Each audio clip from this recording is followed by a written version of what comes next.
여러분 안녕하세요. 사주명리 조선왕조실록 시간입니다. 이번 시간에는 이모화변 첫 번째 이야기, 누가 사도세자를 정신병자로 만들었는가 라고 하는 주제를 가지고 얘기를 풀어보도록 하겠습니다. 사도세자 굉장히 유명한 분이죠. 오늘 다룰 저 이모화변이라고 하는 저 얘기는 아마 많은 사람들이 좀 알고 있을 겁니다. 제목 그대로입니다. 이 사도세자라고 하는, 결국 이제 왕이 되지 못하고 아버지 영조로부터 이제 죽임을 당하는 비극적인 사건이죠. 그러니까 조선왕조 500년에 굉장히 많은 좀 사건들이 있었습니다. 소위 얘기하는 이제 좀 폐륜의 사건이라고 얘기하는데, 이 폐륜이라고 하는 건 뭐예요? 이제 천륜과 일륜을 저버린 사건이다라고 얘기하는데, 그 부모와 자식의 관계, 이걸 천륜이라고 하고, 부부의 관계나 뭐 형제의 관계, 뭐 이런 걸 일륜이라고 얘기하는데, 제가 볼 때 조선에서 일어난 이런 사건 중에서 가장 최고의 폐륜적인 사건이라고 할까? 그게 저는 이 이모화변이라고 생각합니다. 저 영조와 이제 이 부인 영민이 씨, 그러니까 사도세자의 이제 부모가 됩니다. 이 두 사람 다 이 아들을 죽이는 소위 공범들이었죠. 그러니까 이 사도세자가 이 아버지 영조를 뭐 실제로 죽이려고 했는지 어쨌는지 잘 모르겠지만, 그거를 이제 고발한 분이 바로 어머니 영민이 씨거든요. 왜 이런 비극이 벌어졌을까? 또 그런 비극에 또 숨어있는 어떤 명리학적인 또 이유는 무엇인가 라고 하는 걸 좀 살펴볼 텐데요. 근데 이제 이 모든 사건이나 그렇듯이 이런 어떤 개인적 어떤 기질의 차이에서 비롯되는 거에도 다 주변에 환경이라는 게 있잖아요. 그러니까 이때에도 정치적 환경이 좀 어떤가 살펴볼 텐데, 자, 영조는 누구의 자식이라고 그랬죠? 그 숙빈 최 씨의 이제 자식이었습니다. 그리고 이제 이 영도가 집권하는 과정에서 그 배다른 형인 어떤 경종 하고 사이에 미묘한 어떤 긴장 관계가 있었는데, 그것은 바로 당시에 어떤 정치 구도, 그 남인이 축출되고 이후에 정계에 있는 소위 같은 서인의 또 분화된 세력들, 즉 노론과 소론의 이 싸움에서 사실 영조는 외다리를 건너는 뭐 이런 과정을 거친 다음에 왕권을 잡게 된 겁니다. 영조가 이렇게 좀 센 이 어떤 기질의 사주를 갖고 있다 하더라도 순전히 자기의 힘으로 왕이 된 게 아니잖아요. 그러니까 아버지 숙종하고 좀 다르잖아요. 노론이라고 하는 당시에 막강한 세력 지원을 받아서 된 거니까 사실 영조의 어떤 이 자리도 굉장히 위태위태하죠. 그 실제 이제 영조가 그 집권하고 나서도 소론의 세력이 하나의 어떤 정치적인 어떤 세력으로서는 절멸이 됐다 하더라도 남아 있거든요. 근데 영조한테는 또 자기 형 경종을 독살했다라고 얘기하는 그런 또 정치 속에 시비가 되는 문제들이 좀 있고, 뭐 여러 가지로 굉장히 좀 힘들었어요. 자기를 지지했던 노론이라는 것도 막상 왕이 되고 나니까 자기를 무조건 지지를 합니까? 아니죠. 꼭두가시가 되기를 원했던 거죠. 근데 뭐 이 사주가 그럴 인물입니까? 그 당시에도 이런 노론과 소론의 싸움이라든지 뭐 이런 좀 당쟁이 좀 굉장히 심해졌는데, 그 과정에서 이 영조가 아들 사도세자를 낳게 됩니다.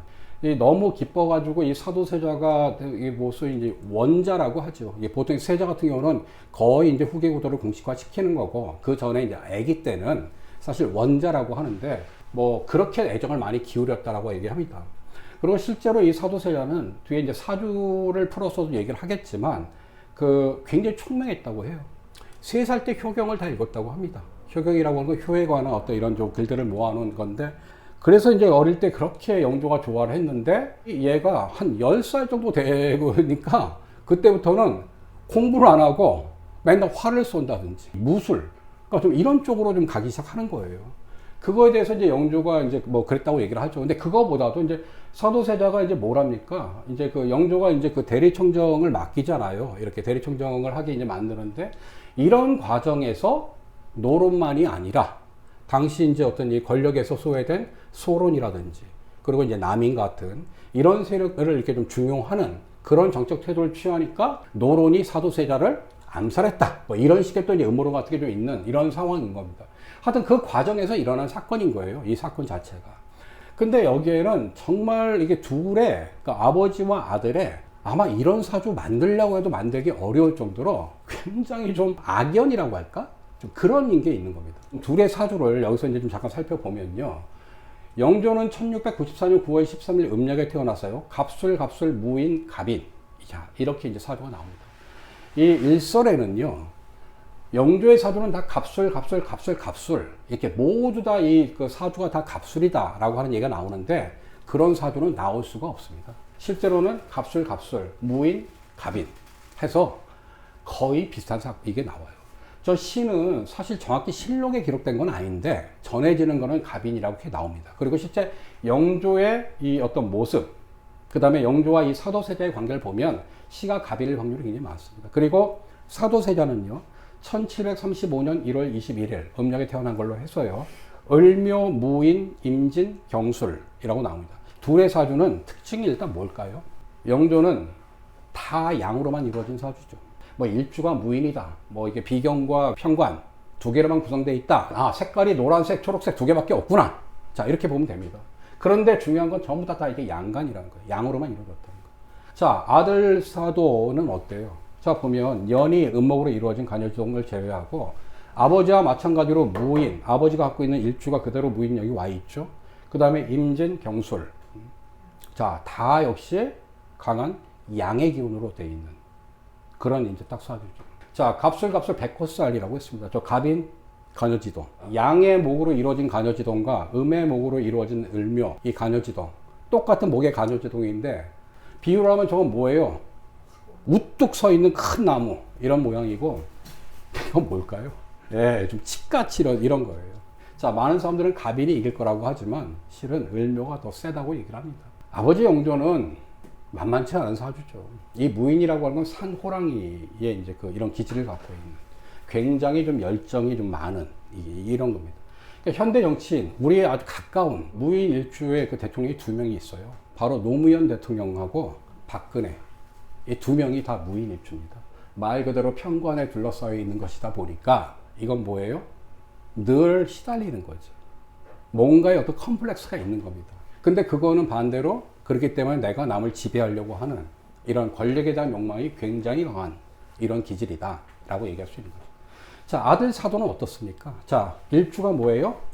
자, 임진이라고 하는 괴강살의 일주예요. 자, 이게 누구 일주죠? 바로 세종대왕의 일주입니다. 그리고 옆에 있는 경술, 이것도 괴강살이에요. 그러니까 자기 사주 안에 임진, 경술이라고 하는 괴강을 두 개씩이나 갖고 있는 이런 사주고요. 무인, 아버지가 가지고 있는 그 불같은 기질 그대로 갖고 있고, 연도, 을묘, 간여지동이죠. 사도세자는 저는 굉장히 좀 이렇게 왕제라고 생각합니다. 즉 왕이 어떤 이런 그 기질과 재능을 타고난 사람이지 않았을까라고 저는 생각을 합니다. 근데 바로 이 사도세자가 어떻게 됐어요? 미쳤어요. 이 기록을 따져보면 이건 정신병자고요. 실제로 사도세자 스스로가 자기의 장인어른 홍봉왕한테 보낸 편지를 보면요, 이 현대식으로 하면 조울증을 알았던 게 분명한 사실이었던 것 같아요. 물론 이제 뭐 뒤에 살펴볼 그 해경궁 홍 씨의 이제 그 일기 같은 거, 이런 거에는 좀 과장되고 뭐 좀 이런 것도 있지만, 어쨌든 사도세자가 좀 미쳤고 뭔가 그래서 내침을 당하게 된 이런 사건들을 만들어낸 게 사실인 거예요. 이런 정치적인 이유를 빼놓고. 자, 근데 왜 이런 왕의 기운을 충분히 갖고 있는 타고난 기질에서 뭔가 강한 힘을 갖고 있다, 그 똑똑하고 또 무에도 능하고 기질이 분명히 사실 있는 거예요. 근데 왜 이 사람이 미쳤을까? 거기에는 바로 아버지 영조와 이 어떤 이 악연이 있는 건데, 그게 뭐냐 이거예요. 자, 1간부터 따져보자고요. 아버지 영조는 모토예요. 임수, 관계가 어떻게 됩니까? 토극수 하고 같은 양이니까, 관성인데 같은 양이니까 편관이 되죠. 아버지 자기가 이 주변의 편관으로부터 그렇게 고통을 받듯이, 사도세자도 이 둘의 관계에서 아버지 자체가 자기를 눌러버리는, 자기를 불편하게 하는 그런 편관이 되고 있는 거예요. 띠를 보면요, 술은 인호술, 화운동을 하게 되고, 묘는 해명이, 목의 운동을 하니까, 당연히 이거는 목생화 하니까 사도세자가 아버지를 이길 수 없는 그런 모양이 나오는 거예요. 뭐 이거는 정당한 관계죠. 그러니까 자식이 아버지를 이길 수는 없는 거잖아요. 뭐 그럴 수 있는데, 어쨌든 아버지를 내가 넘을 수 없는 어떤 존재라고 하는 게 띠에서 나와요. 이게 반대인 경우도 있어요. 실제로 보면. 그런 경우에는 아버지가 굉장히 부담스러운 자식을 두는 이런 모양이 되는 거죠. 나부모행은 또 어떻습니까? 자, 여기서는 산도와 대개수. 그러니까 뭐냐면 수와 상전의 모양이 나오는 거죠. 그런데 더 재미난 건요, 이들 각각의 사주 안에서도 아버지와 자식하고의 갈등이 지금 다 이렇게 드러나 있다는 거예요. 보통 사주팔자에서 이 연월 일시, 이거를 갖다 이제 궁이라고 하거든요. 궁. 근데 연은 조상의 궁이라고 얘기합니다. 그리고 월은 부모와 형제의 궁. 동시에 나의 어떤 사회적 기반의 어떤 그 궁이라고 얘기하고요. 이를 바로 나의 궁, 나와 배우자라고 얘기하고, 저 시라고 하는 거를 자식궁이라고 얘기합니다. 자, 이렇게 보면 영조한테는 사도세자의 자리가 뭐예요? 바로 갑인으로 되어 있는 거예요. 갑인. 자, 그러니까 무토한테는 자기 배우자, 자기 자식, 자기 아버지 다 자기를 불편하게 만드는 건데, 결정적으로 자식 자리에 있는 갑인이라고 하는 글자가 말 그대로 자식이에요. 편관. 남자한테는 편관이 자식이라고 그랬잖아요. 그게 있는데 어떻게 했어요? 갑인이라고 하는 가녀지동으로. 그러니까 굉장히 센 놈이란 얘기지. 그러니까 어릴 때 이런 공부 좀 잘하고 이런 거 같은데, 한 10살 때부터는 이제 아빠 말 안 듣고 지 하고 싶은 대로 하는 거야. 개기는 거야. 이런 이 아버지한테 얼마나 자기를 불편하게 하는 거예요. 자, 그런데 얘 보자고요. 자, 임수니까, 자, 얘한테는 이 월의 자리가 뭐야? 부모 형제의 자리잖아요. 부모의 자리에 무토가 있잖아요. 여기서 또 자기를 또 불편하게 만드는 요소가 또 나오는 거예요. 사도세자한테는요, 사실 아버지이면서 이게 뭐야? 편관이에요. 즉 자식의 자식.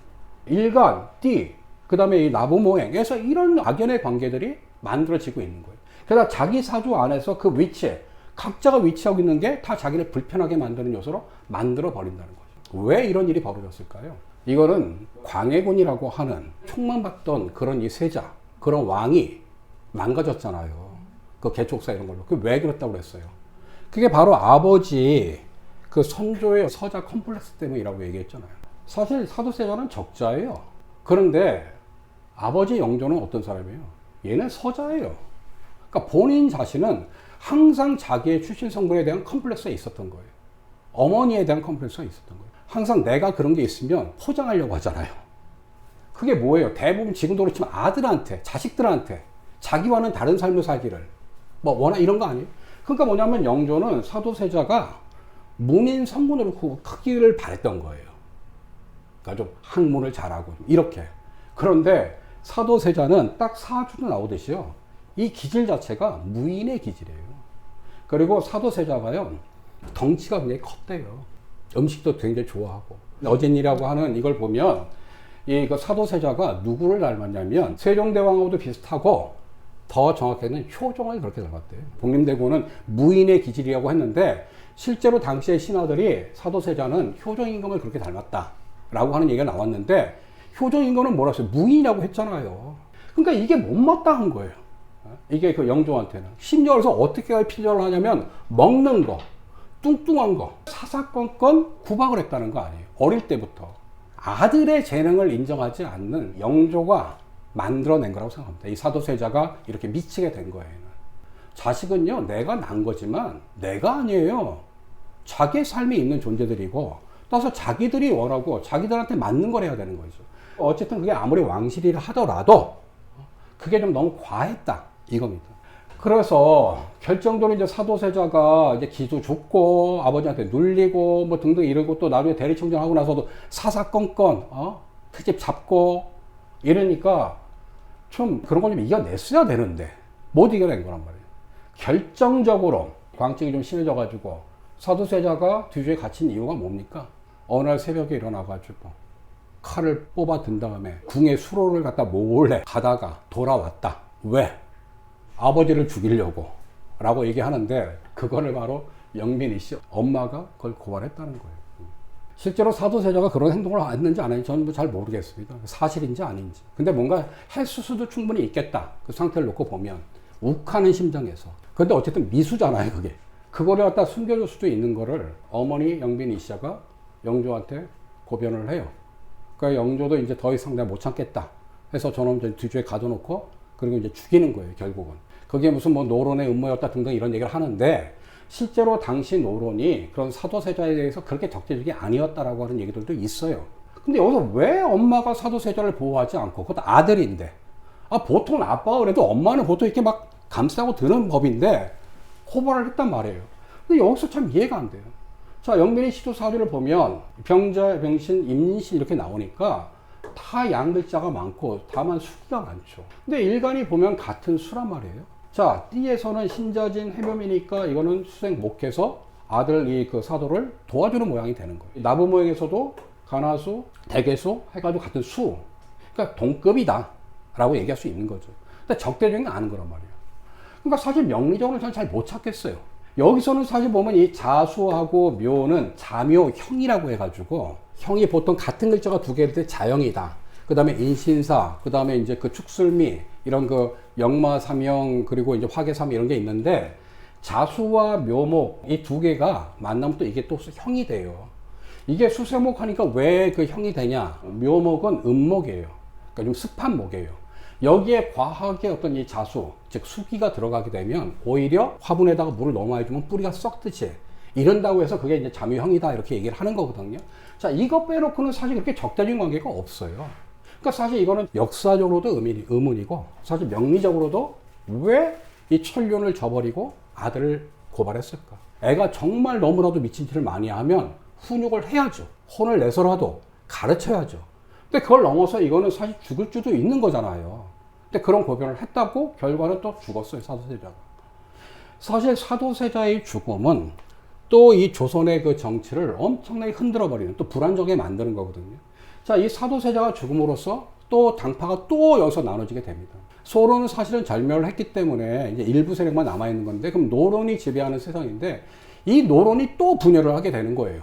여기서 강경파, 온건파로. 사도세자의 죽음에 대해서 온정적인 태도를 보이는 애들, 그게 소위 얘기하는 노론 시파가 되는 겁니다. 그리고 강경파 애들이 바로 노론 벽파가 되는 거예요. 영빈 이씨라든지 사도세자의 부인 해경군 홍씨 다 똘똘 뭉쳐서 사도세자를 미친놈 만들어보고 죽이는 거에 대해서 옹호를 했어요. 왜 그랬는가? 거기에는 많은 지금 이제 역사적인 평가는 뭡니까? 세손 정조를 보호하기 위해서. 그거는 다음 시간에 살펴보는 걸로 하고, 어쨌든 사도세자가 그렇게 비극적으로 가게 되면서 사도세자 같은 이렇게 좀 나름대로 기질적으로나 이런 사람이 왕이 되지 못한 거는 좀 개인적으로 좀 아쉬운 대목 중에 하나다. 근데 그게 왜 그랬는가? 바로 아버지. 여기서는 왕보다는 아버지. 자식에 대한 지나친 욕심. 이것이 자식을 얼마나 망칠 수 있는가라고 하는 거를 좀 말해주는 그런 역사적인 사건이 아니었는가 라고 이렇게 좀 말씀을 드릴 수 있겠고, 사도세자를 미치게 만든 또 하나의 여인과 또 그들에서 나온 자식 정조하고의 관계를 다음 시간에 조금 더 살펴보면서 이모화변을 좀 이해하는 시간을 갖도록 하고, 오늘 시간은 이것으로 마치도록 하겠습니다.